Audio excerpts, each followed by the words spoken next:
Salut à tous, aujourd'hui je vous retrouve pour cette nouvelle vidéo. J'aimerais beaucoup que vous m'écoutiez jusqu'à la fin s'il vous plaît. Alors j'aimerais parler de la confiance en soi. Je sais qu'au début c'est toujours difficile, on n'a pas souvent confiance en soi, c'est pas inné. Et surtout quand on est jeune, on est entouré de personnes stupides. Les autres se moquent de nous, ils disent qu'on est moche, etc. etc. Et ça, c'est difficile d'avoir de l'assurance. Ça dépend aussi de nos parents. Mes parents me disent souvent quand ça va mal, mais aussi et surtout, ils me félicitent quand je fais quelque chose de bien. Au collège, on y passe tous les moqueries, etc. Mais le dessin m'a vraiment aidé à m'évader, à m'imaginer un autre monde, mon monde. Quand on n'est pas bien, on peut se réfugier dans une passion, et c'est ce que j'ai fait. Vous savez pourquoi ? Parce que non seulement j'aimais ça, mais en plus je maîtrisais bien la chose. On me disait souvent « Oh tu dessines bien, j'aimerais bien savoir dessiner comme toi ». Du coup, on se réconforte. Je me disais que j'étais enfin douée dans quelque chose. Et ça me faisait du bien, c'était comme ma seule arme. Je me disais que je savais faire quelque chose qu'eux ne savent pas. Donc après, on s'imagine nos propres scénarios grâce au dessin. Ça permet d'oublier le quotidien ainsi que les mauvaises journées. Je sais que ce n'est pas en faisant cette vidéo que je vais pouvoir changer le harcèlement scolaire, mais si vous regardez cette vidéo, j'aimerais que un jour, si vous voyez une personne seule ou se faire harceler, allez la voir. C'est peut-être rien pour vous, mais pour cette personne, c'est comme un rayon de soleil, c'est de l'espoir, parce que mine de rien, on se sent super seul et on se dit que personne n'est là pour nous comprendre. Moi je dis que personne ne mérite d'être seul, il suffit juste de s'ouvrir aux autres. Après en général on encaisse, on finit notre collège et on continue parce que oui, la vie avance, on continue. Avoir confiance en soi, ça s'apprend, ce n'est pas inné. Avoir confiance en soi, de l'assurance, eh bien... Comme je l'ai dit, ça s'apprend. Moi, c'était en entrant au lycée que j'ai commencé à être bien dans ma tête et dans mon corps. Vous savez pourquoi ? J'étais très bien entourée. Non seulement j'ai ma famille qui est toujours là pour moi, mais j'ai fait de superbes rencontres à cette époque. Et jusqu'à maintenant, je sais que je peux toujours compter sur ces personnes. J'étais tellement à l'aise avec mes amis que je n'avais pas besoin de jouer un rôle. J'étais moi-même. Et je me disais que finalement, on m'aime comme je suis. Et ça, c'est le plus important. Parce que je pouvais tout faire. Et j'avais donc confiance en moi. Parce que je savais que jamais on ne me lâcherait. Vous savez le plus drôle ? C'est qu'après, on peut re-rencontrer les personnes qui, à l'époque, se moquaient de nous. Puis font comme si de rien n'était. Et ça prouve bien que tout le monde peut changer. On peut même laisser passer, laisser l'eau couler sous les ponts. Et bien sûr, les blessures restent. Essayez de trouver des personnes avec qui vous vous sentez bien, avec qui vous vous entendez. Et surtout des personnes qui n'essayent pas de vous changer. C'est bête à dire, mais avoir confiance en soi, c'est le vouloir. Moi, je savais que je voulais avoir plus confiance en moi. Qu'on me disait que j'avais des qualités et que moi je n'y croyais pas.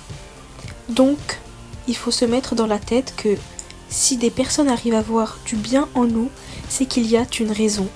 On n'est pas nul, on n'est pas moche, on n'est pas tout ce que les gens disent. En fait, j'ai appris à ne pas me soucier de l'opinion des autres tout simplement. Je sais que c'est pas facile, mais à force en fait, carrément par habitude, en fait je me dis oui, ils vont parler, mais ça change rien. Genre, je fais ce que je veux. Je sais qu'aussi sur les réseaux sociaux, il y a beaucoup de personnes qui harcèlent ou qui parlent mal, qu'on appelle les haters. Et ces gens-là, franchement, il y en a qui s'en soucient beaucoup trop. Moi, je sais que ces personnes-là, en face de nous, ne nous diraient pas un seul mot, tout simplement parce que derrière leur écran, c'est beaucoup plus facile. Ils savent que on va pas les retrouver et qu'on va pas aller les voir pour aller s'engueuler avec eux. Donc ils en profitent. Mais je comprends tellement pas. Moi dans la vie je suis toujours positive et je sais que si tu es positive, c'est comme le sourire. Dès que tu vois quelqu'un sourire, tu as envie de sourire parce que cette personne véhicule de la joie. La personne est ensoleillante et ça c'est vraiment ce que je veux dans ma vie. En tout cas, je sais que si on est une personne beaucoup plus positive, on a beaucoup de bien en retour et ça c'est très important parce que si on fait du mal, on va se mettre tout simplement tout le monde à dos et ça on n'y gagne pas. Tout le monde est malheureux à la fin parce que on aura beau insulter des gens, les critiquer, mais on n'y gagne rien en retour et la personne, elle se sent mal. Donc à quoi bon? Autant vivre dans une atmosphère positive. Moi c'est simple, dès qu'il y a un haters, je le bloque. Parce que les ondes négatives comme ça, j'en ai pas besoin dans ma vie. J'ai déjà assez de soucis en dehors. Donc très franchement, moi les personnes qui sont super négatives, je ne les supporte pas. Et très clairement, voilà, j'en ai pas besoin. Et hop, à la poubelle. Moi en tout cas, je sais que j'ai réussi à avoir confiance en moi grâce à toutes les épreuves que j'ai eues. Je sais maintenant que si je me soucie de la vie des autres, ça va me faire que du mal. Donc autant s'en ficher et rester avec des personnes en qui on a confiance. Le dessin aussi m'a permis de m'évader. Et surtout depuis que j'ai créé mon compte Instagram et que j'ai vu que beaucoup de personnes aimaient ce que je faisais. À ce moment-là, je me dis waouh, c'est super. Il y a des gens avec qui je vais pouvoir parler de la même passion et en plus qui aiment ce que je fais. Donc ça nous rassure dans le fait qu'on n'est pas nul, dans le fait qu'on fait des choses bien. Je sais que aussi j'essaye de véhiculer du réconfort et de l'encouragement parce que tout ce que les gens négatifs veulent, c'est que vous arrêtiez, mettez-vous ça en tête et quand vous réussissez, ils reviennent vers vous en mode oui salut mais non. Donc c'est en avançant dans la vie qu'on fait de belles choses. Ça c'est valable pour tout, pour n'importe quel projet. Il faut avoir confiance en soi parce que si on n'a pas confiance en soi-même, les autres n'auront pas confiance en vous. Essayez de trouver un bon entourage et quelque chose qui vous plaît, qui peut vous donner confiance, comme par exemple une passion et que vous apprenez petit à petit. Parce que l'assurance aussi, ça se fait petit à petit. On ne naît pas avec. Et malheureusement, c'est en ayant des expériences assez mauvaises qu'on sort plus fort. Mais c'est ceux qui arrivent à passer outre, à aller de l'avant, qui auront beaucoup plus confiance en eux. Donc j'aimerais te dire à toi qui regardes ma vidéo, aie confiance en toi, parce que tu es vraiment quelqu'un de bien et d'exceptionnel. Tu auras toujours un petit avantage, une chose qui te rendra unique. Tu trouveras aussi certainement quelque chose qui pourra te permettre de t'épanouir dans ta vie. Et ça, il faut te dire que si tu n'avances pas, que si tu restes bloqué dans le passé, tu ne pourras pas découvrir les belles choses qui arriveront le lendemain. Déjà une raison suffisante pour avoir de l'assurance, c'est que tu es quelqu'un et que personne n'est comme toi.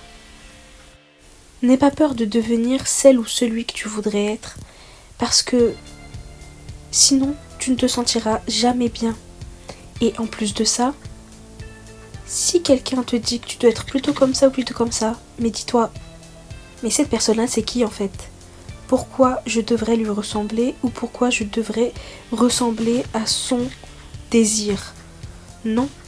Si quelqu'un essaye de vous changer, tout simplement, ce n'est pas une personne bonne pour vous et vaut mieux la supprimer de votre vie. Je pense aussi que j'ai été aussi bien entourée car on me disait souvent que j'étais une personne gentille. Car moi, peut-être vous l'avez vu, je n'ose pas trop dire non en général. Je n'aime pas être... Je dis non quand vraiment il le faut, mais en général, je suis assez... je vais pas me vanter, mais je suis plutôt une personne assez gentille. Et je pense que quand quelqu'un est gentil, il attire plus facilement les gens. Moi, je sais qu'une personne super sympa, je vais beaucoup plus m'attacher à elle et du coup, voir qu'il y a beaucoup de personnes qui nous apprécient, pas nécessairement 20, mais quelques-unes qui nous apprécient bien, ça nous donne confiance en la personne qu'on est en fait. On dit souvent maintenant que être gentil c'est un défaut, que c'est une qualité. Enfin, ça devrait être tout à fait normal, naturel d'être gentil, parce que c'est en étant gentil avec les autres qu'on a de la gentillesse en retour. Encore une fois, à quoi ça sert d'être méchant? À quoi ça sert de critiquer? À quoi ça sert? À part se mettre tout le monde à dos, ou alors se faire détester par une personne. Est-ce qu'on est vraiment plus heureux comme ça? Je crois pas. Je sais que c'est difficile tout ça, que le changement est difficile, que passer les épreuves du collège, du lycée, les moqueries, etc. c'est difficile. Mais après, tout ça sera derrière vous et surtout ça sera votre expérience personnelle. Bon, j'ai assez parlé pour cette vidéo. Je te laisse avec la fin de mon dessin. Et surtout n'oublie pas, tu es exceptionnel, car tu es unique, car tu es toi-même. N'aie pas peur d'être toi-même. Bon, j'espère que l'essentiel de mon message est passé. Et du coup, je te laisse avec la fin de mon dessin.